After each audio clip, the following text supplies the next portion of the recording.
She was 8 months pregnant when her millionaire husband slapped her across the face in front of 500 people. The cameras caught everything, the betrayal, the humiliation, and the moment he walked off with another woman who was also pregnant. Everyone thought it was over for her, but what no one knew was that she kept everything, every message, every receipt, every secret that could destroy him. 1 year later, she returned, not for revenge, but for justice. And when she walked into his world again, she didn't come alone. She came with proof. This boss is the millionaire's mistake. Stay till the end.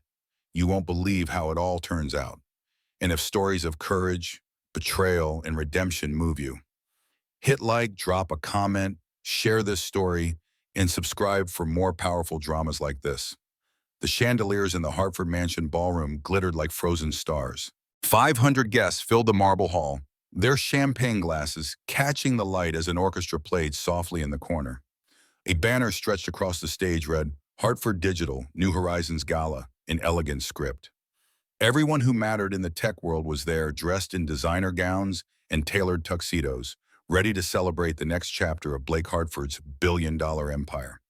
Elena Hartford stood at the entrance, her hand resting protectively on her 8-month pregnant belly. She wore a seafoam blue gown that had been custom-made to accommodate her growing daughter. The invitation had arrived that morning by courier, marked urgent. "Be there tonight. Important announcement about our family. Blake." She had been confused. They hadn't spoken directly in 3 weeks, only through terse text messages about doctor appointments and household matters. But the message said family, so she came. The moment she stepped into the ballroom, conversations stuttered and died. Heads turned, women whispered behind their hands. Men shifted uncomfortably in their expensive shoes. Elena felt the weight of their stares, but kept her chin up, kept walking. Something was terribly wrong. She could feel it in the air, thick and electric, like the moment before a storm breaks. Blake stood at the podium, impossibly handsome in his custom suit.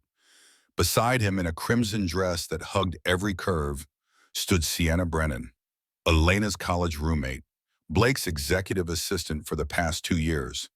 And, Elena noticed with a jolt of shock that nearly stopped her heart, also visibly pregnant. Blake's voice boomed through the microphone. "Tonight, I celebrate new beginnings with the woman who truly supports my vision." Elena's feet carried her forward, though her mind screamed at her to run. "Blake, what's going on?" His eyes, when they met hers, were cold. Stranger's eyes. "You were supposed to sign the papers quietly." "Why are you here?" "What papers? You asked me to come tonight. The message said it was about our family." "I'm done pretending, Elena." His voice carried to every corner of the vast room. "I choose her." He pointed at Sienna, who smiled with the satisfaction of a cat who had caught the canary. The phones came out then. Dozens of them, hundreds maybe. Red recording lights blinked like demon eyes in the dimness. Elena's voice cracked. "Blake, I'm carrying your daughter." The slap came without warning. His palm connected with her cheek with a crack that echoed off the marble floors and crystal chandeliers. The sound seemed to freeze time itself. Elena stumbled backward, her hand flying to her face. She tasted blood where her lip had split against her teeth. The world tilted and blurred. Collective gasps rippled through the crowd, but no one moved to help her. No one intervened. They just stood there, filming, watching, waiting to see what would happen next. "Get her out of my house," Blake said to the security guard stationed near the stage. Elena found her voice, though it came out small and broken. "This is my house. I designed every room. I chose every piece of furniture. I made this place a home." Sienna stepped forward, her hand resting on her own pregnant belly in a gesture that was pure theater. "Not anymore, sweetie. Blake's lawyers changed the deed this morning. Legally, you're trespassing." The security guards took Elena's arms. She tried to pull away, but they were too strong. Blake, please, what about our baby? What about everything we built together?" Blake had already turned away. He took Sienna's hand and lifted it to his lips. The orchestra began playing again, as if on cue. Guests slowly returned to their champagne and forced conversations, desperate to pretend they hadn't just witnessed something monstrous. "Blake!" Elena screamed as they dragged her toward the exit. "You can't do this! Blake!" But he didn't turn around. didn't even flinch. He just stood there beside Sienna, accepting congratulations from investors and colleagues as if his pregnant wife wasn't being physically removed from the home she had created. They threw her out into the rain. Literally threw her, and Elena landed hard on the wet pavement of the circular driveway, barely catching herself before her belly hit the ground. The mansion doors slammed shut behind her with the finality of a coffin closing. Then came the paparazzi, swarming like sharks drawn to blood in the water. Camera flashes exploded in her face, blinding and relentless. Elena, did you cheat on Blake? Is the baby even his? How does it feel to be replaced by a younger woman? Any comment on Blake's accusations of emotional abuse? Elena curled into herself on the wet driveway, protecting her belly with both arms, rain mixing with the tears and blood on her face. The lights, the shouts, the cameras, it all blurred together into a nightmare she couldn't wake up from. A car screeched to a stop beside her.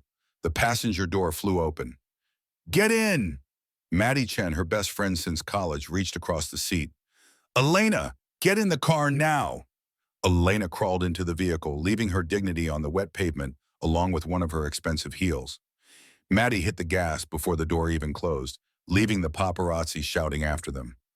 I saw it on Instagram Live, Maddie said, her knuckles white on the steering wheel. Half of Twitter saw it. Jesus, Elena, what just happened? Elena's phone buzzed incessantly in her clutch. She pulled it out with shaking hands. 10,567 notifications. The video of Blake slapping her had already been viewed millions of times. Hashtags were trending. Slapgate, Hartford scandal, tech wife abuse. That's me, Elena whispered, watching a stranger's recording of her own humiliation play on loop. That's my life ending in 4K resolution. You're coming to my apartment, Maddie said. You're not alone. Whatever this is, we'll figure it out together. But Elena barely heard her. She was watching the news coverage on her phone. The headlines were already spinning the story. Tech billionaire escapes toxic marriage. Blake Hartford finds love after years of emotional abuse from unstable wife. Sources close to Hartford claim wife hid mental health issues. Her phone rang. Unknown number. Against her better judgment, she answered. Mrs. Hartford, this is Richard Moss, representing Blake Hartford. You have 24 hours to vacate the premises at 1247 Riverside Drive. All your personal accounts have been frozen pending divorce proceedings. A prenuptial agreement signed in 2014 stipulates that all assets revert to the original capital investor. You'll receive one suitcase of belongings tomorrow. Do not contact Mr. Hartford directly or we will file a restraining order. The line went dead before Elena could respond. They can't do that, Maddie said, having heard the whole thing on speaker. That's not legal. That's not even human. Elena's email pinged. She opened it with trembling fingers. Prenuptial agreement, fully executed. There was her signature at the bottom, young and naive and trusting. She had signed it when she was 22 years old, before they had anything, when Blake insisted it was just a formality his mother required. She hadn't even read it carefully. Why would she? They were in love. They were partners. They were forever. The relevant clause seemed to burn itself into her vision. In the event of marital dissolution, all assets revert to the original capital investor. Secondary party waives all claims to shared property, business interests, and spousal support. Original capital investor, Elena read aloud. That's him. But he used my father's money. My father gave him $500,000 to start that company, and I gave him every penny I'd saved. I have the bank records. Then we fight, Maddie said firmly. Tomorrow, tonight, you sleep. But Elena couldn't sleep, because the baby she'd been protecting all night chose that moment to make her presence known with a sharp, cramping pain that stole Elena's breath. Pain scale, Maddie demanded, already calculating hospital routes in her head. 1 to 10. 7, maybe 8. We're going to the hospital. Now. The emergency room at County General smelled like disinfectant and desperation. It wasn't the private birthing suite Elena had toured at St. Mary's 3 months ago. There were no soothing water features or luxury linens, just fluorescent lights and the sound of other women in labor behind thin curtain dividers. A nurse checked Elena's chart. Insurance shows as inactive. Do you have another policy number? What? No, I'm covered under my husband's platinum plan through Hartford Digital. System shows it was terminated this morning. We'll need payment information before we can proceed with anything beyond emergency stabilization. Maddie stepped between them. She's in active labor. You're legally required to treat her. Bill me if you have to, but you're not turning away a woman having contractions.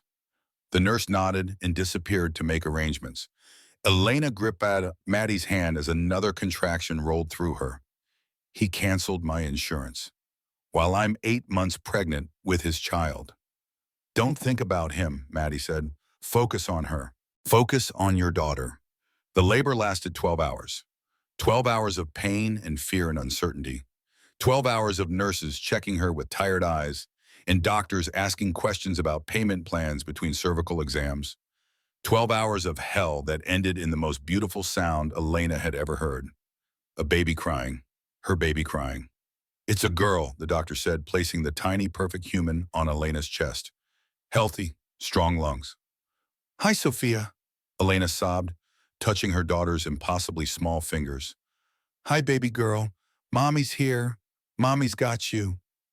For one perfect moment, everything else disappeared. The slap, the humiliation, the betrayal, the fear. None of it mattered. There was only this tiny life depending on her, this overwhelming love that was bigger than any pain Blake could inflict. Then Elena's phone buzzed on the table beside the hospital bed. A text from Blake, just 4 words that shattered the moment into pieces. Paternity test required first. The morning after Sophia was born, Elena sat in the hospital discharge office, holding her daughter while an administrator explained why they couldn't leave. Maddie stood beside her, furious and helpless in equal measure. Your account has been flagged for suspected identity fraud, the administrator said, not quite meeting Elena's eyes. Until it's resolved, we can't process your discharge. Identity fraud? Elena's voice came out flat with disbelief. I'm Elena Hartford. My husband is Blake Hartford, CEO of Hartford Digital. Call him if you don't believe me. According to our system, Blake Hartford is married to a Sienna Brennan. There's a police report filed this morning claiming you're impersonating his ex-wife for financial gain. The words didn't make sense. Elena stared at the woman trying to process what she was hearing. He had filed a police report against her, claiming she was committing fraud by using his name. This is insane, Maddie said. We were at their house last night. I have photos from their wedding. I was the maid of honor. I understand this is difficult, the administrator continued, but the total bill is $87,340. We need payment before discharge, or we'll have to involve hospital security and possibly law enforcement. Elena checked her bank account on her phone, found $340. That was all that remained of the joint accounts she'd had access to yesterday. Everything else had been frozen or transferred. My father died 6 months ago, Elena said quietly. My mother has dementia. She's in a nursing home in Ohio. I have no family who can help. Sophia started crying, picking up on her mother's distress. Elena rocked her gently, tears streaming down her own face. I can cover $5,000 on my credit card, Maddie offered, but that's all I have available. The office door opened. A woman in her 60s entered, elegant in a Chanel suit that probably cost more than the average car. Catherine Hartford, Blake's mother. I'll cover the bill, Catherine announced. Put it on my account, the Hartford family account. You have the information. The administrator looked relieved and hurried out to process the payment. Catherine sat down across from Elena, her eyes fixed on baby Sophia. She has Blake's eyes, Catherine said softly. And your strength, I hope. Why are you here? Elena asked. Because I saw the video. The whole world saw the video, and I'm ashamed. Of my son, of myself for raising a man capable of that. Catherine opened her expensive purse and pulled out a checkbook.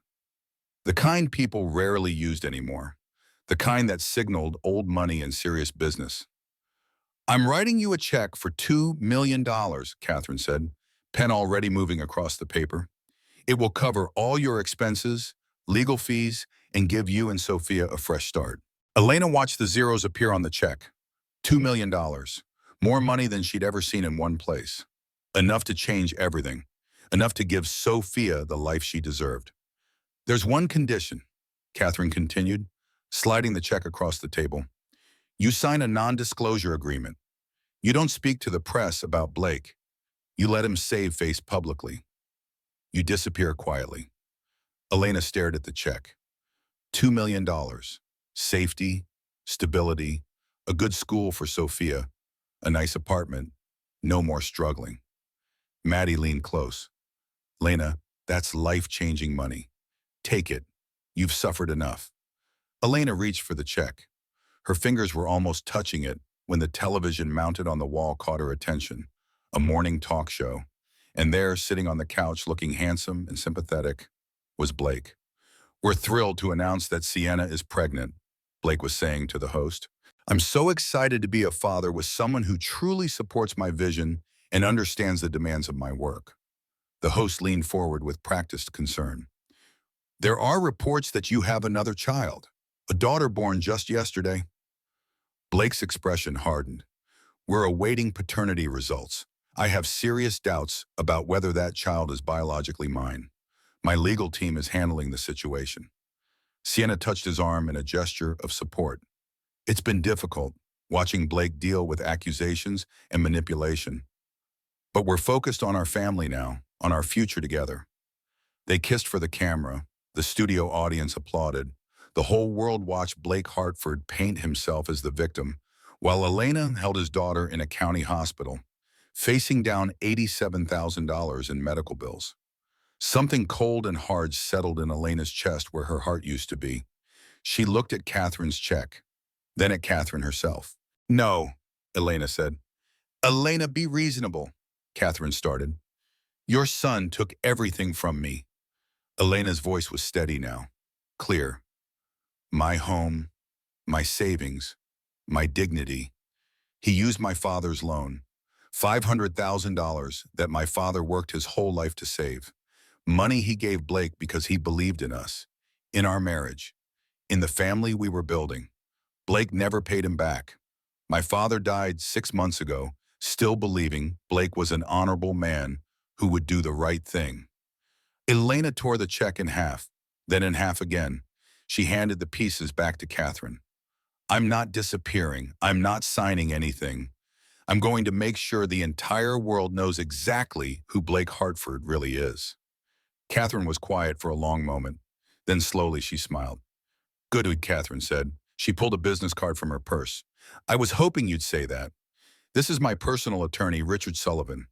He's been gathering evidence on Blake for months, and I'll fund your legal team. All of it, every penny. Wait, Maddie said. The check was a test? I needed to know if you'd fight, Catherine said, standing. Blake has destroyed enough lives. It's time someone stopped him. She looked at Sophia one more time, her expression soft with grandmother's love. Fight for her, Elena. And when you win, let me be part of her life. I want to be the grandmother she deserves, even if my son couldn't be the father she needs. After Catherine left, Elena and Maddie sat in silence for a long moment. So what do we do? Maddie finally asked. Elena looked down at Sophia, sleeping peacefully in her arms. We call that attorney, and we go to war. 1 week later, Elena sat in a corner office overlooking the city skyline. Richard Sullivan, Catherine's attorney, sat across from her with folders spread across the mahogany desk. Beside him was David Cooper, an investigative journalist who looked like he'd slept in his clothes. Mrs. Hartford, Sullivan began, I've reviewed your case. The prenuptial agreement is ironclad, almost. But there's one loophole. What loophole? Elena asked. Sophia was sleeping in a carrier at her feet. Maddie had insisted on coming, but waited in the reception area, ready to help if the baby woke. The agreement states that all assets revert to the original capital investor. Blake has always claimed he self-funded Hartford Digital, but if we can prove he used your family's money as seed capital, the entire prenup is void due to fraud. David Cooper slid a folder across the desk. I've been investigating Blake's company for 18 months. Started as a puff piece about self-made tech billionaires. But I'm a journalist. I follow the money. And the money told a very different story. He opened the folder. Bank statements, wire transfers, emails, all dated from 2014. June 15th, 2014. Your father, James Bennett, wired $500,000 to Blake Hartford. The memo line says business loan, Hartford Digital Seed Capital. Elena's eyes filled with tears. She hadn't known the exact amount. Her father had just said he was helping them get started, that he believed in Blake's vision. My dad was a mechanic, Elena said softly. He worked 60-hour weeks his whole life. That was his entire retirement fund. September 3rd, 2014, David continued, pulling out another document. You transferred $78,000 from your personal savings account directly to Hartford Digital's operating account. That's every penny you'd saved from working 3 jobs while putting Blake through business school. Sullivan pulled out a calculator. Combined, that's $578,000. Hartford Digital's initial valuation, according to their first investor pitch deck, was $600,000. You and your father funded 96% of the company Blake Hartford claims he built alone. He told investors he was self-funded, Elena said. I've seen the pitch decks, the interviews. He always said he started with nothing but an idea and determination. That's securities fraud, Sullivan said. But there's more. David pulled out printed screenshots. This is Hartford Digital's flagship software interface, the one that made them billions. And this, he placed another document beside it, is from your design portfolio, dated March 2015. They're identical. Elena stared at her own work, the color schemes, the user flow, the innovative navigation system that industry experts had called revolutionary. She'd created it all in their tiny apartment, working late into the night while Blake coded the back end. He'd promised to credit her, to make her a co-founder, to ensure everyone knew they'd built it together. Instead, he'd put his name on everything and erased her completely. He stole your intellectual property, Sullivan said. That alone is worth millions in damages. But Elena, I need to be honest with you. This will get ugly. Blake will come after you with everything he has. He'll try to destroy your reputation, question your sanity, make you look unfit. Are you prepared for that? Elena looked down at Sophia, her daughter, the tiny person who depended on her for everything, the little girl who deserved to know her mother fought for what was right. He already slapped me on camera in front of 500 people, Elena said. He's denying his own daughter. He let my father die without paying back the loan. What else can he possibly do to me? The answer came 2 weeks later. Elena was nursing Sophia at Maddie's apartment when her phone rang. Sullivan's number. We have a problem, Sullivan said without preamble. Blake's legal team filed an emergency motion this morning. They're requesting immediate custody of Sophia. Elena nearly dropped her phone. What? They're claiming you're an unfit mother. They submitted evidence, photos of you living in a studio apartment, your bank statements showing $340 in assets, and Elena, they somehow obtained your medical records from college. How is that legal? It's not. We'll fight the admissibility, but they leaked them to the press first. The damage is done. Elena's phone started buzzing with news alerts. She opened one with shaking hands. Hartford wife's mental health crisis. Was tech billionaire the real victim? The article detailed her therapy sessions from 10 years ago, after her father's cancer diagnosis. The depression and anxiety medication she'd taken for 6 months while watching her dad slowly die. Normal grief, healthy coping. But the spin made it sound like she was unstable, dangerous, a threat to her own child. The judge ordered a psychological evaluation before the custody hearing, Sullivan continued. It's tomorrow at 9 a.m. You need to pass it, or Blake gets temporary custody of Sophia until the divorce is finalized. He can't take her, Elena whispered. She's still nursing. She's 3 weeks old. I know, we're going to fight this. But Elena, you need to be perfect tomorrow. Calm, rational, composed. Give them no ammunition. Elena went to the evaluation. She answered every question carefully, explained her grief over her father, demonstrated her bond with Sophia, showed bank statements proving Maddie was supporting them temporarily, displayed the apartment where they were living, small but clean and safe. The evaluator, a thin woman with kind eyes, wrote notes and nodded. Mrs. Hartford, You're clearly a loving mother dealing with an extraordinarily difficult situation. I'll recommend that custody remain with you." Elena felt hope for the first time in weeks. The custody hearing was held 4 days later in a small courtroom that smelled like old wood and stale coffee. Judge Linda Williams presided, a stern woman in her 50s with sharp eyes that missed nothing. "I've reviewed the psychological evaluation, financial records, and living situation assessments," Judge Williams said. "This is a difficult decision." Elena gripped the table so hard her knuckles turned white. "Mrs. Hartford, the evaluator found you to be mentally competent and a loving mother. However, the court must consider the child's material welfare. Mr. Hartford can provide a stable home environment, full-time childcare, and financial security that you currently cannot match." "Your Honor, please," Elena stood. "She's nursing. She needs her mother. I'm granting temporary custody to Blake Hartford pending resolution of the divorce proceedings. You'll have supervised visitation 2 hours per week." The gavel came down. That sound. That terrible final sound. "No," Elena screamed. "You can't do this." Sullivan grabbed her arm. "Elena, we'll appeal. Sit down." Blake stood, arranging his features into an expression of false compassion.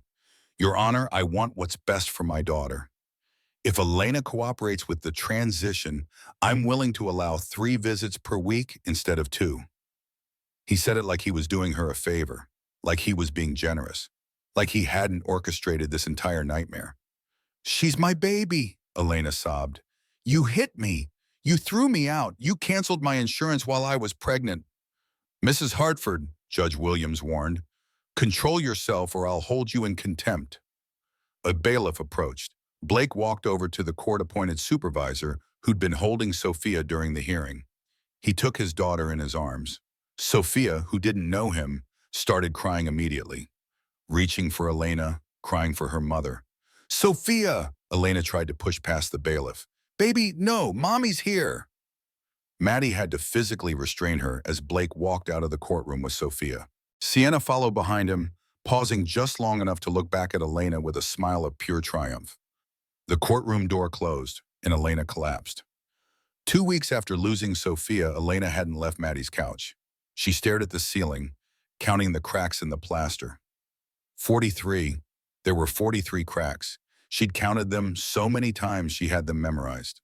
Her breasts ached. The milk still came even though there was no baby to feed. She pumped dutifully, storing it in bags she'd never get to give her daughter. The physical pain was nothing compared to the empty ache in her chest where her heart used to be. The TV played on low volume. More coverage of Blake's redemption story. How he was bravely stepping up to be a father. How he'd overcome a toxic marriage to find real love with Sienna. How brave, how strong, how inspirational. Elena's phone buzzed constantly with messages from unknown numbers. "You're a terrible mother. Blake was right to leave you. Give up before you embarrass yourself more." She'd stopped reading them, stopped responding to anything. What was the point? The only messages she read were the photos Blake's lawyer sent twice a day as proof she was being cared for. Sophia in expensive clothes Elena couldn't afford. Sophia in a designer nursery that cost more than most people's cars. Sophia being held by Sienna, who smiled at the camera like she'd won the lottery. Instagram showed more of the same. Sienna had posted a photo of herself holding Sophia with the caption, "Step mommy duties, blessed life, new beginnings." 13,000 likes and counting. Elena had thrown her phone across the room. It shattered against the wall. She didn't bother to replace it. Maddie worked 12-hour shifts at the hospital, then came home to an apartment that felt like a tomb. She tried everything. Cooking Elena's favorite foods that went uneaten, putting on comedies that drew no laughter, talking about the case and the appeals and the plans for fighting back. Nothing worked. Elena was disappearing before her eyes. It was on a particularly bad night that Maddie found Elena standing at the window. They were 5 stories up. The street below was wet with recent rain, reflecting the city lights. Elena stood perfectly still, one hand on the glass, staring down. "Elena," Maddie said carefully, approaching slowly like you would a spooked animal. "What are you thinking?" "That it would be so easy," Elena said. Her voice was flat. empty. To just stop. Stop hurting. Stop fighting. Just stop. Look at me. Maddie gently turned Elena around, hands on her shoulders. Elena Marie Bennett, you are the strongest person I know. You worked 3 jobs to put that man through school. You gave him everything. Your money, your father's money, your designs, your ideas, your love, everything. And you brought Sophia into this world despite everything he did. Tears finally came. The first tears Elena had cried in days. You don't get to quit now, Maddie continued, her own voice breaking. Because that little girl needs her mother, and Blake Hartford needs to pay for what he's done, not just to you, to everyone he's hurt, to every woman he'll hurt in the future if someone doesn't stop him. I'm so tired, Maddie. I know, but you're not alone. The doorbell rang. Maddie reluctantly left Elena to answer it. David Cooper stood in the hallway, laptop under his arm, looking like he'd been up for 3 days straight. I found something, he said without preamble. Something big. Elena didn't move from her spot by the window. She'd heard that before. Another lead. Another piece of evidence. It never changed anything. Blake was winning. He would always win. But David opened his laptop on the coffee table anyway. Numbers filled the screen. Spreadsheets, bank transfers, account statements. I've been tracking Hartford Digital's financials for my article, David explained. There were irregularities, small ones at first, but I kept digging. Elena, Blake has been embezzling from his own company. Over the past 3 years, he's funneled $47 million into offshore accounts in the Cayman Islands. Elena finally turned from the window. What? He's been using fake invoices, shell companies, ghost employees, classic fraud. He's stealing from his investors, his board, everyone. And look at this. David pulled up wire transfer records. See who's a co-signer on these accounts? Elena leaned in. The name on the screen made her blood run cold. Sienna Brennan. She knows, Elena whispered. She's helping him. More than that, David pulled up employment records. Before Sienna worked for Blake, she worked for Marcus Whitfield. Does that name mean anything to you? Blake's former business partner, Elena said slowly. The pieces were starting to fit together. Blake forced him out of the company 5 years ago, stole his shares. Marcus sued but lost. Marcus has been trying to destroy Blake ever since, David confirmed. And Sienna was his executive assistant before she conveniently became Blake's assistant 2 years ago. Maddie caught on first. She's a plant? She was sent to seduce Blake? That's my theory, David said. But here's the thing. The baby is real. I got DNA test results from Blake's doctor. Sophia is definitely his. So either Sienna fell for Blake for real, or she got pregnant by accident and couldn't back out. She's trapped in her own con, Elena said. The fog in her mind was starting to clear, and Blake has no idea. I have copies of everything, David said. Bank statements, emails, recorded phone calls between Blake and his CFO discussing how to hide the money. It's enough to send him to prison for 20 years. Can you testify? Elena asked. In court? Better. I can turn it over to the FBI. But Elena, if I do that, they'll take months to build a case. Maybe a year. Blake will have that entire time with Sophia. Elena closed her eyes. A year. Sophia would be walking by then. Talking. She'd call Sienna Mama. She wouldn't remember Elena's voice or her smell or the way she used to rock her to sleep. So what do we do? Maddie asked. Elena opened her eyes. The emptiness was gone, replaced by something harder. Something that glinted like steel. We build our own case, Elena said. We get evidence he can't deny, can't spin, can't talk his way out of. And when he's standing on top of the world thinking he's untouchable, we burn it all down. David smiled. Now that's the Elena Hartford I was hoping to find. 11 months passed. 11 months of transformation. Elena started with the law library. She checked out every book on corporate fraud, securities law, forensic accounting. She read until her eyes burned, taking notes in careful handwriting that filled notebook after notebook. During the day, she worked at a coffee shop, barely making enough to contribute to rent. At night, she studied. David sent her everything he'd gathered. She organized it, cross-referenced it, built timelines and money trails. On her wall, she created a map of Blake's crimes, connecting dots with red string like a detective in a movie. Except this was real. Every connection was documented. Every claim had evidence. Once a week, she visited Sophia.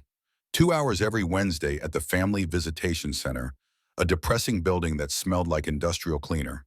A guard watched through a window while Elena played with her daughter in a room full of donated toys. The first visit after 11 months of weekly sessions destroyed her. Sophia was walking now. She toddled over to Elena with uncertain steps, but she didn't know her. Didn't reach for her the way babies reach for their mothers. When it was time to leave, Sophia cried not for Elena, but for Blake, who picked her up and carried her away without even looking at Elena. But every visit, Elena brought something. A book, a tijita, a drawing. Small things that said, I'm still here. I'm still your mother. I'm still fighting for you. Catherine funded everything. Private investigators who tracked Blake's movements. Financial experts who analyzed the offshore accounts. Lawyers who built appeals and motions. The money flowed freely because Catherine believed in what they were doing. She visited Elena once a month, always asking the same question. Are you sure you want to do this? Blake will come after you with everything. And Elena always gave the same answer. He already took everything. There's nothing left to lose except my daughter, and I'm getting her back. The tabloids told a different story. Blake and Sienna were everywhere. Red carpets, charity galas, magazine covers, power couple goals, Blake Hartford's redemption story, finding love after toxicity. Hartford Digital stock hit record highs. Blake announced expansion into European markets. Everything he touched turned to gold. The slap was old news. His past was buried under success and spin. Elena transformed too. She cut her long hair into a sharp professional bob. She bought a few good pieces, a blazer, a white suit, shoes that made her feel powerful. She learned to hold her head high again, to look people in the eye, to speak without her voice shaking. She wasn't the broken woman they'd thrown into the rain. She was someone new, someone harder, someone who knew exactly what she was capable of. 3 weeks before the annual Hartford Digital Investor Gala, David met Elena at the coffee shop where she worked. He slid a flash drive across the table. Everything's here, he said. 3 years of financial fraud. Testimony from 5 whistleblowers. Recorded conversations. Bank transfers. All of it. It's enough to send Blake to prison for 20 years. When's the gala? Elena asked. 3 weeks. Why, Mama? Because that's when we end him, in front of everyone who matters. David leaned back, studying her. You've changed. No, Elena said. I just remembered who I was before I let him make me small. 1 week before the calling, Elena's phone rang. Sullivan's number. Blake's attorneys called, Sullivan said. He sounded surprised. They want to settle. Elena's heart lurched. Settle how? Full custody to you, $10 million. Your father's loan repaid with interest. And a public apology. Elena sat down hard. $10 million. Sophia, an apology. Everything she'd fought for, everything she'd lost sleep over. All of it handed to her on a silver platter. Why now?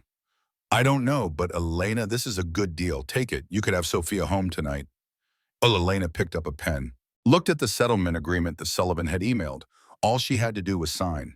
She thought about Sophia, about holding her again, about tucking her into bed every night instead of just Wednesday afternoons, about being her mother again instead of a stranger with supervised visitation rights. Her hand moved toward the signature line. Then her phone buzzed. A text from David. Turn on channel 7, now. Elena grabbed the remote. A morning talk show filled the screen. And there, sitting on the couch looking handsome and charitable, was Blake. We're announcing a new initiative today, Blake was saying. The Sophia Hartford Foundation, named after my daughter. It'll provide resources for single mothers in crisis. The audience applauded. The host gushed about his generosity. Sienna sat beside him, touching his arm, playing the supportive partner perfectly. There have been ongoing legal issues with Sophia's birth mother, the host said carefully. Blake arranged his features into practice sadness. It's been difficult. We've tried to reach out, offer support, but Elena has been combative. We're hoping she accepts our settlement offer and we can all move forward peacefully. Elena, if you're watching, please, for Sophia's sake, let's end this. More applause. The camera caught Blake looking directly into the lens, smiling. He knew she was watching. He was using her daughter's name for good publicity while simultaneously trying to buy her silence. Elena set down the pen. She called Sullivan back. Tell Blake's attorneys I decline. What? Elena, you're making a mistake. Let go of your anger and think about what's best for Sophia. I am thinking about Sophia. She deserves to know the truth about her father. And so does everyone else. We're going to the gala. Elena hung up and looked at herself in the mirror. The woman staring back was someone Blake Hartford wouldn't recognize. Someone he'd underestimated. Someone who was about to make the biggest mistake of his life into the biggest mistake of his life.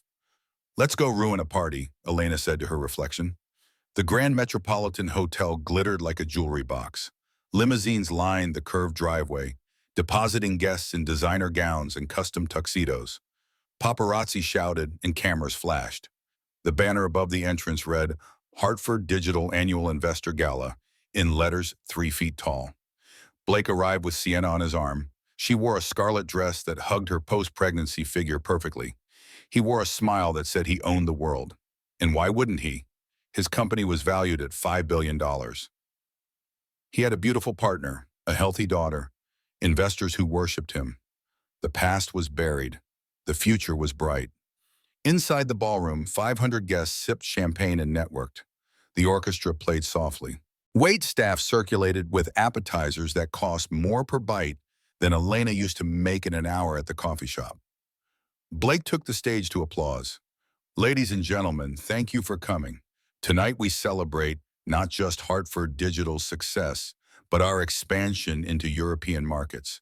With your continued investment, we're projected to double our valuation within 18 months. More applause. Blake soaked it in, his smile growing wider. I'd also like to take a moment to thank the investors who believed in me from the beginning. You saw potential in a kid from nowhere, and I'll never forget that. That's when the main doors opened. Elena and Catherine entered together. Both wore white suits, stark and striking against the dark formal wear surrounding them. The orchestra faltered. Conversations died. Heads turned like dominoes falling. Blake saw her. His hand gripped the podium so hard his knuckles went white. Sienna followed his gaze and went pale. Elena walked down the center aisle. Her heels clicked on the marble floor, each step measured and deliberate.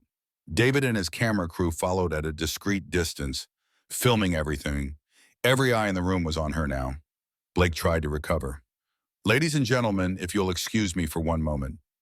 Don't stop on my account, Elena said, her voice carrying clearly through the silent ballroom. I'm very interested in your origin story. Please continue to tell everyone how you're a kid from nowhere who made it big. Blake forced a smile, addressing the crowd. My ex-wife, everyone. Elena, this isn't the time or place. No? Elena reached the front, standing before the stage. This seems like the perfect time. You're thanking investors who believed in you from the beginning. I'd like to introduce you to the very first investor. She pulled a document from her clutch. June 15th, 2014. James Bennett, my father, wired you $500,000. The memo line says business loan, Hartford Digital Seed Capital. She held up the bank statement. David's crew zoomed in. Investors in the crowd pulled out their phones, some starting to film, others already Googling. Murmurs rippled through the room. Blake's forced smile slipped. That was a gift, Blake said. Not a loan. Really? Because I have text messages where you promised to pay him back once the company went public. How much did you give him when Hartford Digital sold for $200 million? Silence. Nothing. You gave him nothing. He died 6 months ago, still believing you'd honor your word. He died never knowing you used him. More phones came out. The investors looked uncomfortable. This wasn't the inspirational story they had been sold. Sienna stood up from her front row seat. Security! Remove her! Elena turned to face Sienna directly. Hello, Sienna, or should I say Marcus Whitfield's former executive assistant. Sienna's face drained of color. For those who don't know, Elena continued, addressing the crowd now, Marcus Whitfield was Blake's original business partner. Blake forced him out 5 years ago, stole his shares. Sienna here was Marcus's employee before she conveniently became Blake's assistant 2 years ago. Quite the coincidence, isn't it? Blake descended from the stage, his voice low and threatening. Elena, stop, now! Elena didn't back down, didn't flinch. Or what? You'll hit me again? The cameras are rolling, Blake. The whole world is watching. David's crew captured Blake's expression, the rage that flickered across his face before he controlled it, the calculation, the fear.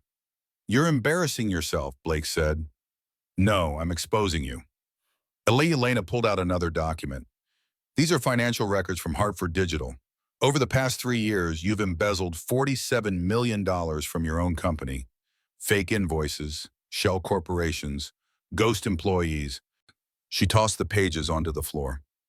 They scattered across the marble like accusation made physical.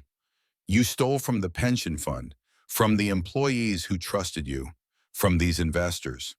She pointed at the crowd. From everyone. An investor stood up. Is this true? Blake's lawyer started to respond, but Elena talked over him. I have bank statements, wire transfers, recorded phone calls between Blake and his CFO discussing how to hide the money. And this. She pulled out one more document. The CO signer on your offshore accounts? Sienna Brennan. Your fiancé is an accessory to fraud. Sienna shot to her feet. I didn't know. He told me it was for tax purposes. Shut up! Blake whirled on her. Don't say anything. The outburst confirmed everything. The crowd erupted in shocked murmurs. Phones were everywhere now, recording from every angle. This was going to be on every news site within minutes. Oh, and Blake? Elena's voice cut through the chaos. Remember the paternity test you demanded? Sophia is 99.9% yours. You knew that 10 months ago. But you kept fighting me anyway because admitting you were wrong would make you look weak. She held up Blake's own paternity results, stamped and certified. Your ego was more important than your daughter.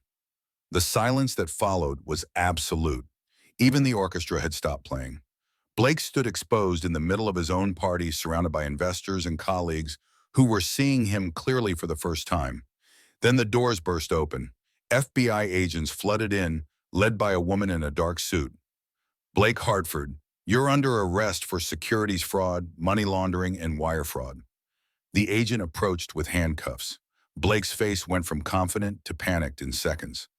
No, wait, you can't. I didn't. The smooth talk deserted him. He was just a man now, cornered and caught. You have the right to remain silent. The agent cuffed him while cameras flashed from every direction. Anything you say can and will be used against you in a court of law. Blake twisted back as they led him toward the exit. His eyes found Elena. This is your fault. You destroyed me. Elena's voice was calm, cold as winter. No, you destroyed yourself. I just made sure everyone could see it. They dragged him out as the press swarmed. The ballroom erupted into chaos. Investors demanded answers. Reporters shouted questions. It was beautiful mayhem.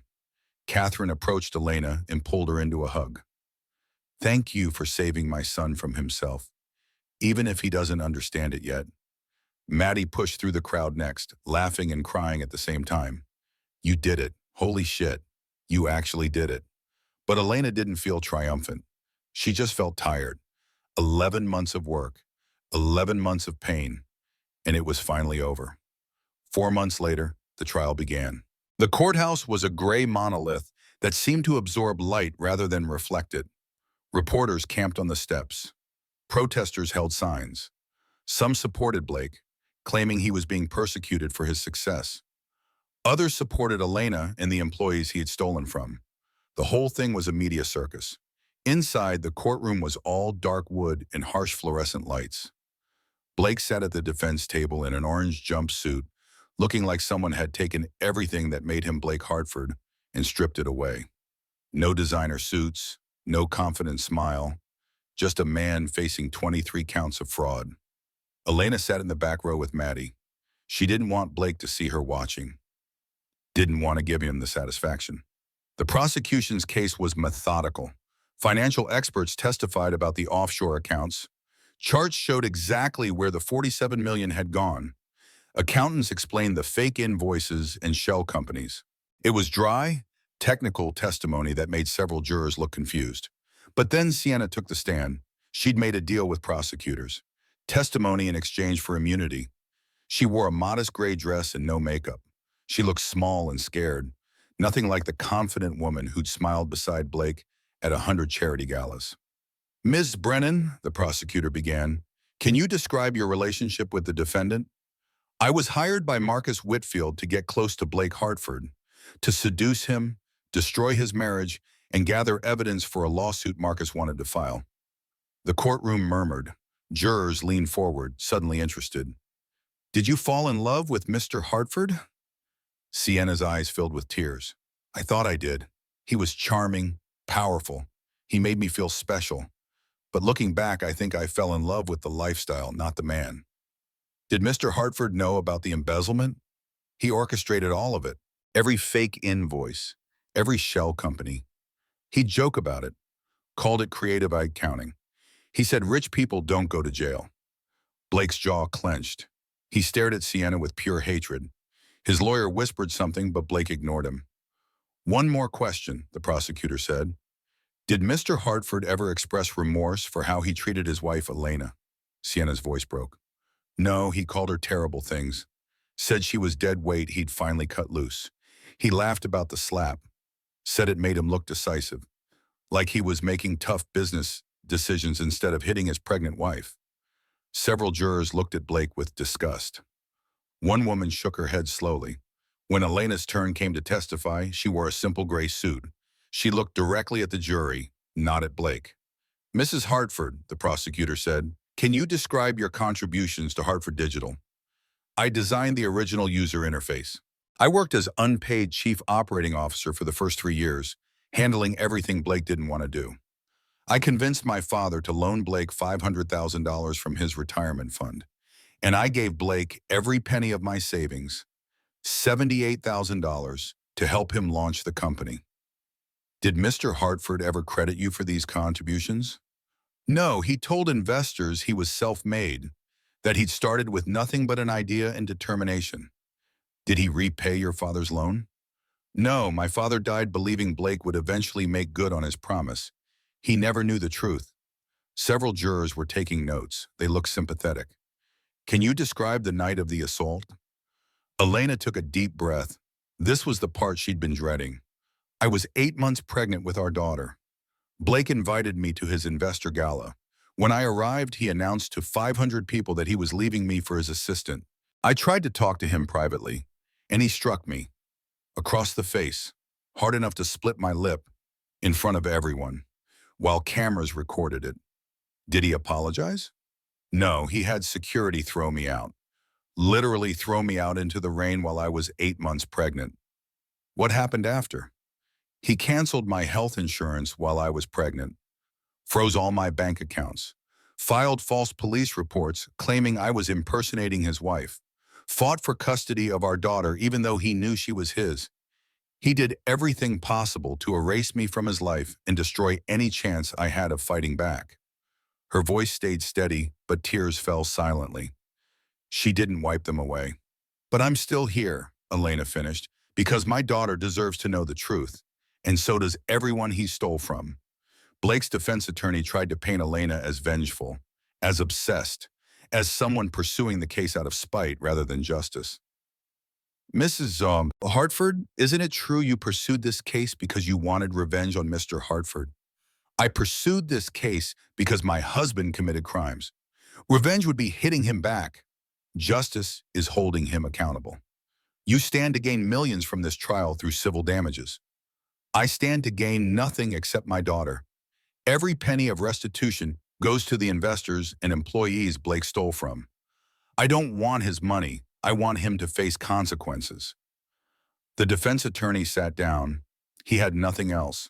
When Blake testified, he tried to look sympathetic. He apologized, said he'd made mistakes, claimed everything was misunderstood or taken out of context. But on cross-examination, the prosecutor destroyed him.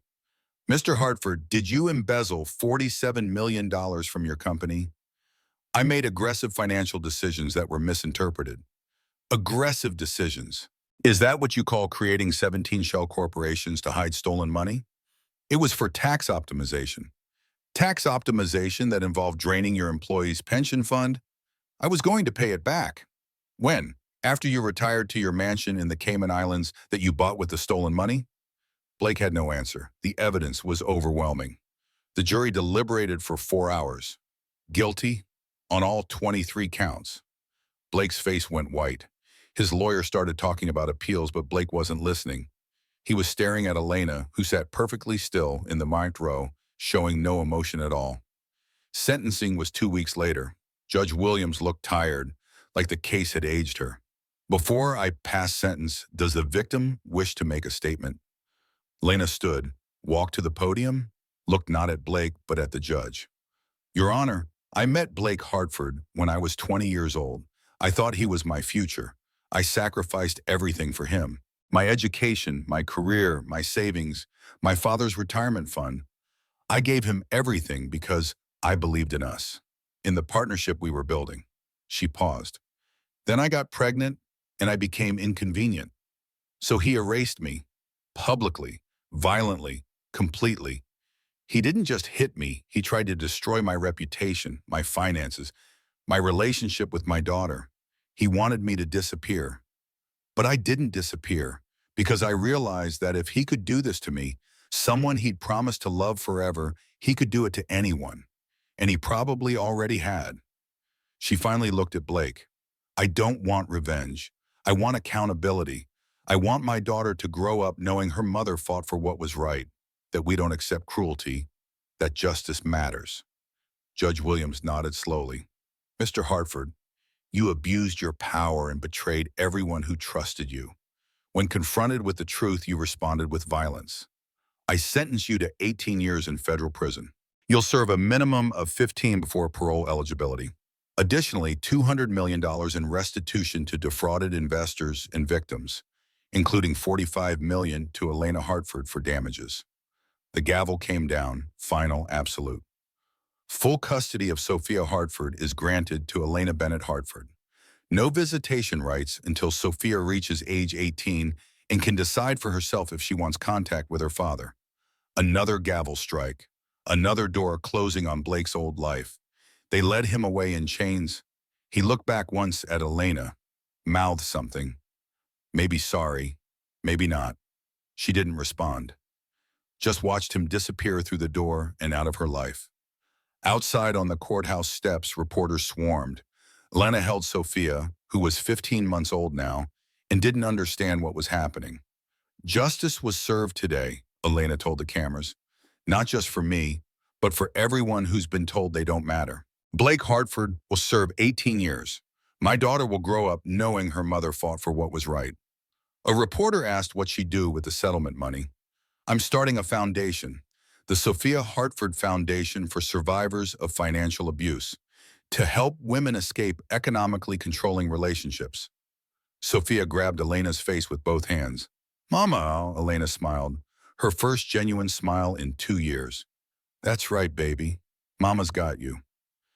6 months after the trial, when Elena's life had transformed in ways she never imagined, she'd bought a small house in a quiet suburb, nothing fancy, 3 bedrooms, a backyard with a swing set, a kitchen where she could cook breakfast while Sophia played with building blocks on the floor. It was Sophia's 2nd birthday. The house was full of people. Maddie, who'd stood by her through everything. Catherine, who visited every week to see her granddaughter. David, who'd written a book about the case that was now a bestseller. A few neighbors, some women from the foundation. People who'd become her new family. The cake was homemade. The decorations were from the dollar store. Nothing like the elaborate parties Blake would have thrown. But Sophia didn't care about elaborate. She cared about the people who loved her, about the presents wrapped in bright paper, about the chocolate frosting she was getting all over her face. You look happy, Maddie said, handing Elena a cup of coffee. I am, Elena admitted. Is that strange? After everything? No, it's healing. Catherine approached with a wrapped gift. She looked older now, the strain of Blake's crimes and imprisonment aging her. But she smiled when she looked at Sophia. For the birthday girl. Catherine, that you've already given her too much. Let me spoil my granddaughter. It's all I have left of my son. Elena hugged her. You can see her whenever you want. You're not Blake.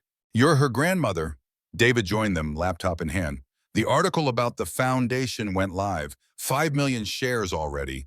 And publishers are calling. They want to turn it into a longer book, expand on the legal aspects. Will it help people? Elena asked. It already is. Your foundation's website crashed from traffic. Thousands of women reaching out for help. The doorbell rang. A delivery person handed Elena a certified letter. The return address made her stomach drop. Oakwood Federal Correctional Facility. Is that from Blake? Maddie asked. Elena nodded. She opened it with trembling fingers. The letter was handwritten, Blake's distinctive scrawl. Dear Elena, I don't expect you to read this. I don't deserve your time, but I need to say things I should have said years ago. You were right about everything. I destroyed the best thing in my life because I was too insecure to appreciate it. I'm in therapy now, actually trying to understand why I became the man I did. It doesn't excuse anything. I don't want your forgiveness. I just want you to know you were always enough. The failure was mine, not yours. Tell Sophia that her father loved her, even if he showed it in the worst possible way. I hope you find happiness. You deserve it. Blake. Elena folded the letter and tucked it away. What did it say? Maddie asked. It said goodbye. She returned to the party, to Sophia's laughter, to the warmth of people who actually cared about her, to the life she'd built from the ashes of everything Blake had tried to destroy. A year after sentencing, Elena made a decision. She drove to Oakwood Federal Correctional Facility. Maddie had argued against it, said Elena didn't owe Blake anything. But this wasn't about owing, it was about closure. The visitation room was divided by thick glass. Elena sat on one side, phone in hand. Blake was led in wearing prison orange that made his skin look sallow. He'd aged a decade in a year, hair graying at the temples, lines around his eyes. He sat across from her and picked up his phone. They stared at each other for a long moment. You came, Blake finally said. I came. How is she, Sophia? She's thriving, smart, funny, stubborn. Blake smiled slightly. Gets that from you. And you. Silence stretched between them. I got your letter, Blake said, about the foundation, the women you're helping. I'm proud of you. Don't. Don't what? Don't try to take credit for something good that came from your abuse. I didn't build that foundation because of you. I built it despite you. Blake nodded. You're right. I'm sorry. Elena studied his face. Are you? Really? Or are you just sorry you got caught? Blake thought about it, really thought about it. 6 months ago, I would have said I was sorry I got caught. But I've had a lot of time to think in here. A lot of therapy. Elena, I destroyed everything good in my life because I thought success meant power. That power meant respect. That respect meant I'd finally be enough. But I was enough with you. In that tiny apartment before the money, I was enough then, and I threw it all away. Why did you hit me? In front of everyone? Because I was terrified. Sienna made me feel powerful. You made me feel human, vulnerable, and I couldn't handle that. So I destroyed you before you could see how weak I really was. Elena felt something loosen in her chest. Not forgiveness exactly, but understanding maybe. I forgive you, Blake. He looked stunned. What? I forgive you, not for you, for me. Because carrying hate is exhausting, and I want to be free of you. Completely. Blake's eyes filled with tears. Thank you. But I won't forget, and I'll make sure Sophia knows the truth when she's old enough.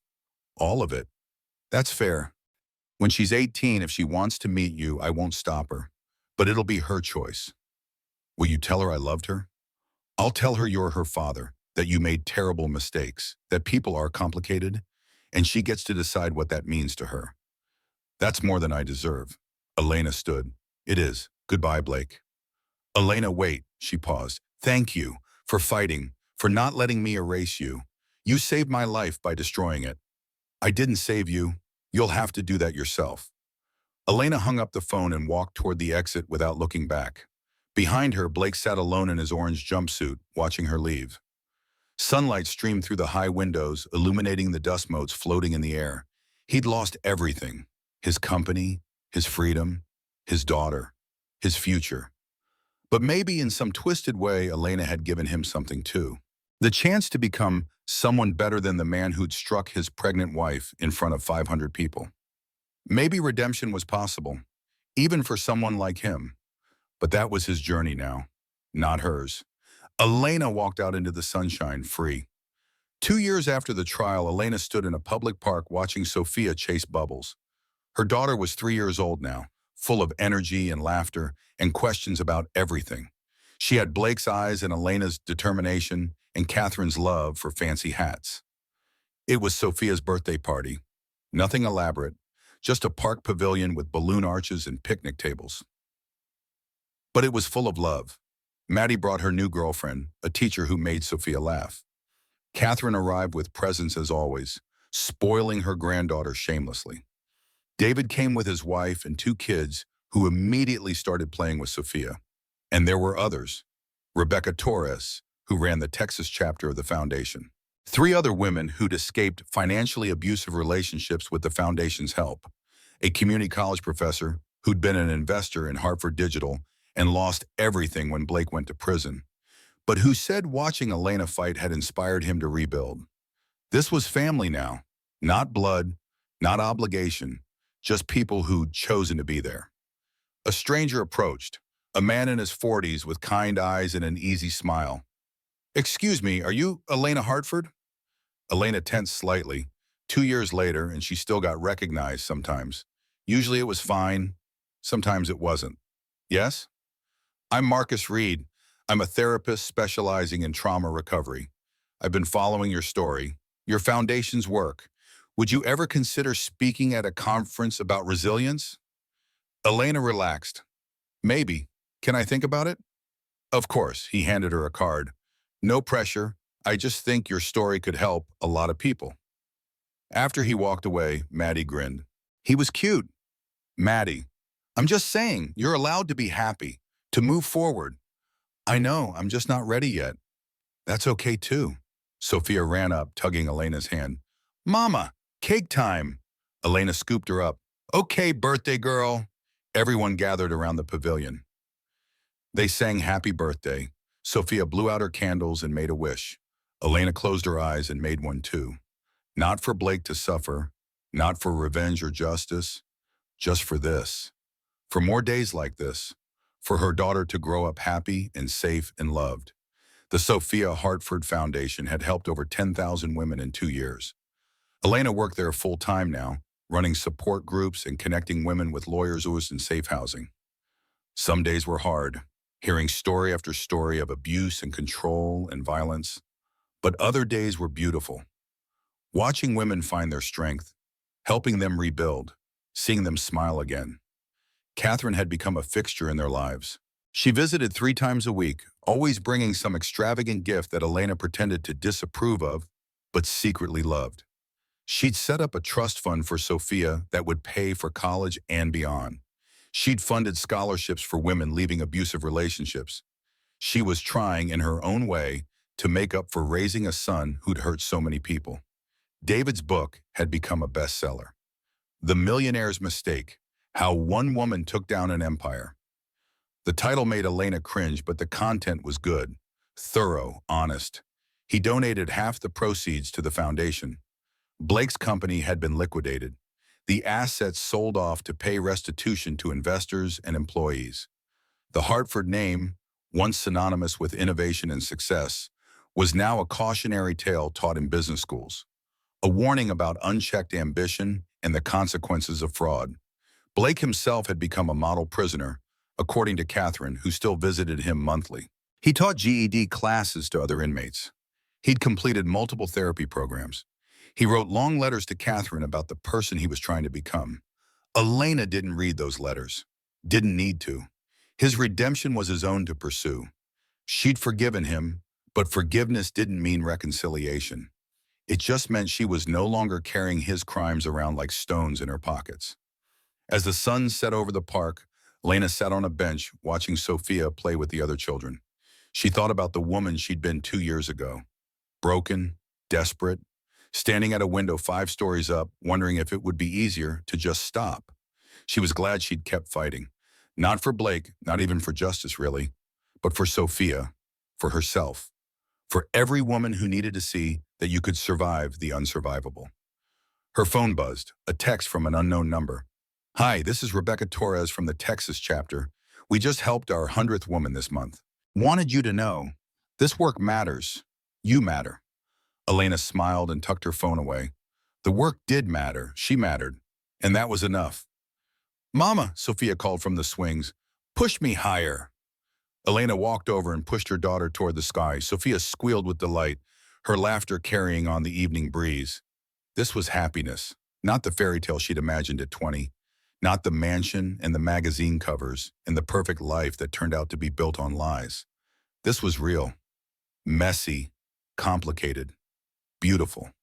This was enough. 5 years after Blake Hartford went to prison, Elena sat in her office at the Sophia Hartford Foundation headquarters. They'd outgrown the small office space a year ago and moved into a proper building with conference rooms and a support group area and private meeting spaces for legal consultations. The foundation now operated in 15 cities. They'd helped over 50,000 women escape financially abusive relationships. They provided legal support, temporary housing, job training, child care assistance, and therapy. They'd changed laws in 3 states, making financial abuse easier to prosecute and giving victims more protections. Elena was 37 now. She'd started dating Marcus Reed, the therapist she'd met at Sophia's birthday party 3 years ago. It was slow and careful, both of them bringing baggage from past relationships. But it was good. He made her laugh. He understood trauma and healing. He loved Sophia like she was his own. Sophia was 5, about to start kindergarten. She was bright and curious and kind. She knew her father was in prison. Elena had explained it in age-appropriate terms, that he'd made bad choices and hurt people, that he was trying to become better but had to face consequences first. "Will I meet him?" Sophia had asked once. "When you're older, if you want to, yes.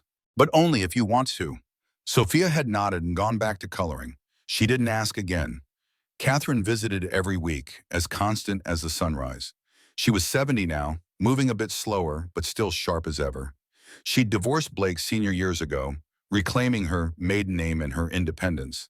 She split her time between New York and Paris, living the life she'd always wanted before marriage and motherhood had constrained her. The doorbell at home rang one evening while Elena was making dinner. Marcus answered it. A messenger with a letter from Oakwood Federal Correctional Facility. Elena's hands shook slightly as she opened it. 5 years of letters. She read them all, but rarely responded. This one was different. "Dear Elena, I'm writing to let you know I'm being transferred to a minimum security facility next month. I'll be eligible for parole in 10 years. I don't tell you this because I expect anything from you or Sophia. I tell you so you're not surprised if you see it in the news. I want you to know that the therapy, the classes, the work I've been doing, it's not about getting out early. It's about becoming someone who deserves to be out. Someone who doesn't destroy the people he should protect. I don't know if I'll ever be that person. But I'm trying. I hope you're happy, Elena. I hope Sophia is thriving. I hope you found the peace I stole from you. You deserve better than what I gave you. You deserved everything. Blake." Elena folded the letter and set it aside. Marcus came up behind her, resting his hands on her shoulders. "You okay?" "Yeah, I'm good." And she was. Blake's letters didn't hurt anymore. They were just words from someone she used to know. Someone she'd loved a lifetime ago in a different version of herself. The foundation held its annual gala that weekend. 500 people packed into a hotel ballroom. Survivors, supporters, donors, advocates. The banner read 5 years of freedom. Elena took the stage to speak. She looked out at the crowd and saw faces she recognized. Women she'd helped. Women who'd helped her. A community built on survival and strength. 5 years ago, Elena began, I stood in a ballroom not unlike this one. My husband slapped me across the face in front of 500 people. He chose his mistress over his pregnant wife. He threw me out into the rain and tried to erase me from existence. The room was silent. Tonight, I stand before you in a different ballroom. This time, I'm not being destroyed. I'm celebrating. Celebrating 50,000 women who've escaped abuse. Celebrating the volunteers and lawyers and therapists who make this work possible. Celebrating survival. She paused, gathering her thoughts. People ask me if it was worth it. All the pain and the fighting and the years of struggle. And I tell them it wasn't about revenge. It wasn't even about justice, really. It was about truth, about refusing to be erased, about showing my daughter that you don't accept cruelty, that you fight for yourself, that you never ever let someone destroy who you are. The crowd erupted in applause. Elena smiled, feeling the weight of everything that had brought her to this moment. After the gala, she went home to find Sophia already asleep, Marcus reading beside her bed until she drifted off. Elena kissed her daughter's forehead and whispered, "I love you, baby girl." Later, she stood at her bedroom window looking out at the quiet suburban street. Marcus came up behind her, wrapping his arms around her waist. "What are you thinking about, Yevdastam?" he asked. "About the woman I used to be. The one who believed love meant sacrifice, who thought making herself smaller would make her partner bigger. And now? Now I know better. Love doesn't ask you to disappear. It asks you to show up fully, to be seen, to take up space, Bug." She turned in his arms. "Thank you for seeing me. Thank you for letting me." They stood there in comfortable silence, two people who'd found each other after learning the hard way what they didn't want. The next morning, Elena woke to Sophia jumping on her bed. "Mama, it's Saturday. Can we go to the park?" "Yes, baby. Let me make breakfast first." They spent the day at the park, Sophia on the swings, the slides, chasing other kids around the playground. Catherine joined them for lunch, bringing an elaborate picnic basket that was completely over the top and absolutely perfect. Marcus played tag with Sophia while Elena and Catherine watched from a bench. "You've built a good life," Catherine said. "A real life, not the performance Blake wanted." "I have," Elena agreed. "It's not what I imagined when I was 20, but it's better. It's real." "Do you think about him, Blake?" "Sometimes, but not the way I used to. Now he's just someone from my past, someone I learned from, but not someone who defines me." Catherine nodded. "I still visit him, once a month. He's different now, really different, and I don't know if that matters, if it changes anything, but he is trying." "That's good," Elena said. "I hope he finds whatever he's looking for. I really do, but it's not my job to help him find it anymore." As the sun began to set, they packed up their things. Sophia held Elena's hand on one side and Marcus's on the other, swinging between them. "I love you, Mama," Sophia said. "I love you too, baby." "Will you always be here?" "Always, no matter what." They walked to the car, a normal family ending a normal day. Nothing dramatic, nothing newsworthy, just life. Real, messy, beautiful life. That night, after Sophia was in bed and Marcus had gone home, Elena sat at her desk and opened her journal. She'd started writing after the trial at her therapist's suggestion, a way to process everything that had happened. She wrote about the day, about Sophia's laughter, about Marcus's kindness, about Catherine's steady presence, about the foundation's work and the women they'd helped. And then, for the first time in 5 years, she wrote directly to Blake.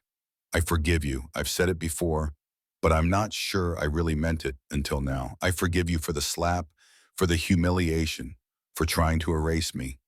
I forgive you for stealing my father's money and never paying it back, for making me doubt my own sanity, for all of it. Not because you've earned it, not because you deserve it, but because I deserve peace. And I can't have peace while carrying anger.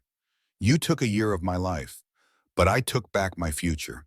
I built something beautiful from the ashes of what you destroyed. I found myself again. The self you tried to erase. Sophia is thriving. She's smart and kind and strong. She has your eyes and my determination and Catherine's love for beautiful things. She'll decide for herself one day whether she wants to know you. Until then, I'm raising her to be brave, to speak up, to never let anyone make her small. You taught me what love isn't. Marcus is teaching me what it is. Catherine taught me that family can be chosen, not just inherited. Maddie taught me that loyalty matters more than blood. And Sophia taught me that some loves are so big they remake you completely. I don't think about you much anymore. When I do, it's with something like pity. You had everything and you destroyed it. You could have been great. Instead, you'll be a cautionary tale. I hope you find peace in whatever time you have left. I hope you become the man you're trying to be. But I won't be there to see it. My chapter with you is closed. I'm free. Finally, completely free. Goodbye, Blake. She closed the journal and put it away. Then she walked to Sophia's room and stood in the doorway, watching her daughter sleep. The nightlight cast soft shadows across her peaceful face. This was what she'd fought for. Not revenge, not justice. This, the right to live her life on her own terms. The freedom to choose who she became after everything fell apart. Blake had tried to erase her. Instead, he'd revealed her. The strong woman who'd been hiding behind good wife and supportive partner. The fighter who'd been buried under compromise and accommodation. She was grateful for that in a twisted way. Not grateful for the pain, but grateful for the person she'd discovered in the struggle to survive it. Elena walked to her own room and climbed into bed. She was tired. It had been a long 5 years, but she was here. She'd made it through. Tomorrow she'd wake up and make breakfast. She'd take Sophia to the park. She'd work on the foundation's expansion into 3 more states. She'd have dinner with Marcus. She'd call Maddie and laugh about something ridiculous. She'd video chat with Catherine, who was currently in Paris living her best life. She'd live fully, completely, without apology. The woman Blake had slapped in that ballroom 5 years ago was gone. She died the night Elena stood at a window 5 stories up and decided to keep fighting. In her place was someone new, someone stronger, someone who knew her own worth and wouldn't accept less than she deserved, someone free. Elena turned off the light and closed her eyes. Tomorrow would come, life would continue, and she would be ready for it because she wasn't the millionaire's mistake. She was the survivor of his biggest mistake, and that made all the difference. She smiled in the darkness and drifted off to sleep, dreaming of bright tomorrows and the sound of her daughter's laughter. The end. Not of her story, just of this chapter. The best chapters were still to come.